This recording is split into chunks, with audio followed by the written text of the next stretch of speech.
Daily gaming போட்டு போட்டு உங்களுக்கு போர் அடிக்கும்னு எனக்கு தெரியும். அதனால் இன்னைக்கு கொஞ்சம் டிஃப்ரெண்ட்டாக இருக்கட்டுமே அப்படின்னு நினச்சி நான் இன்னைக்கு டாக்டர் ஏபிஜே அப்துல் கலாம் பற்றி போட்டிருக்கேன். ஓகே, நம்ம ஆரம்பிச்சிடலாம்.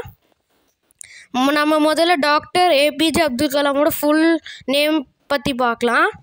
டாக்டர் ஏபிஜேயோட ஃபுல் நேம் என்னதுன்னா அவுல் ஃபக்கீர் ஜெயினுலாப்தீன் அப்துல் கலாம்.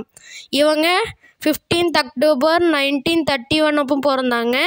ஆனால் 27 July 2015 அன்னைக்கு இறந்துட்டாங்க. அவங்க இந்தியன் ஏரோஸ்பேஸ் சயின்டிஸ்டாக இருந்திருக்காங்க. இன்னும் நம்ம இந்தியாவோட பிரசிடெண்ட்டாக கூட இருந்திருக்காங்க. பொலிட்டீஷியன்னு கூட சொல்லலாம் ஃப்ரெண்ட்ஸ்.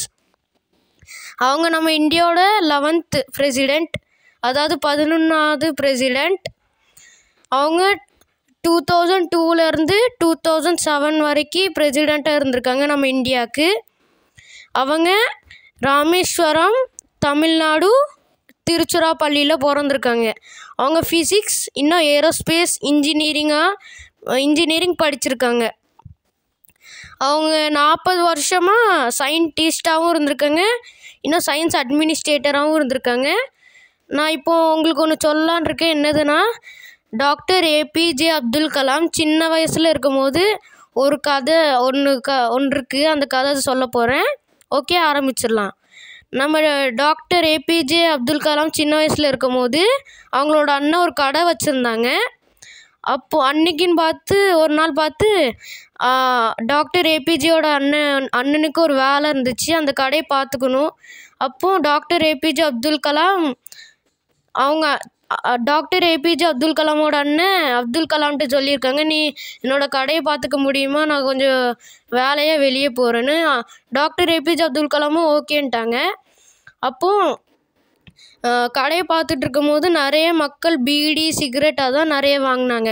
அப்போ டாக்டர் ஏபிஜே அப்துல் கலாம் மனசுக்குள்ளே நினச்சாங்களாம், நம்ம கடையில் நிறைய ஜாமான் எல்லாம் இருக்குது, அப்போ மக்கள் நிறைய பீடி சிகரெட் அதெல்லாம் வாங்குறாங்க அப்படின்னு நினச்சாங்களாம்.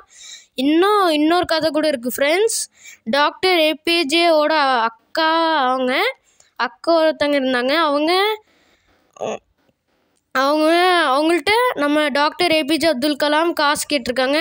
எதுக்குன்னா மெட்ராஸ் இன்ஸ்டிடியூஷன் அதில் படிக்கிறதுக்கு காசு இல்லை டாக்டர் ஏபிஜே அப்துல் கலாம் கிட்ட. அதனால அவங்க அக்காட்ட கேட்டிருக்காங்க. அவங்க அக்கா சரி தரேன்ட்டாங்க. அப்போது அவங்க அக்கா அவங்களோட நகையெல்லாம் அடகு வச்சு அந்த பைசாவை டாக்டர் ஏபிஜே அப்துல் கலாமுக்கு தந்திருக்காங்க. அப்போது டாக்டர் ஏபிஜே அப்துல் கலாம் மனசுக்குள்ளே நினச்சாங்களாம்,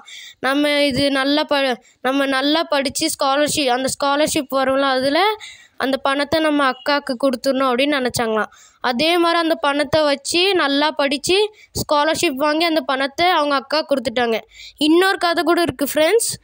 ஒரு நாள் நம்ம டாக்டர் ஏபிஜே அப்துல் கலாம் ஒரிசாக்கு போயிருக்காங்க. அப்போது ஸ்டூடெண்ட்ஸ் எல்லாம் இருப்பாங்க, ஒரு மீட்டிங்கு போயிருக்காங்க. அப்போ எல்லா ஸ்டூடெண்ட்ஸும் ஒரு கேள்வி கேட்டாங்க நம்ம டாக்டர் ஏபிஜே அப்துல் கலாம்கிட்ட.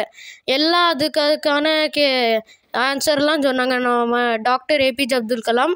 அப்போது ஒரு ஸ்டூடெண்ட் மட்டும் கேட்டிருக்காங்க, நான் உங்களை மாதிரி ஆகணுன்னா என்ன பண்ணணும் அப்படின்னு கேட்டிருக்காங்க.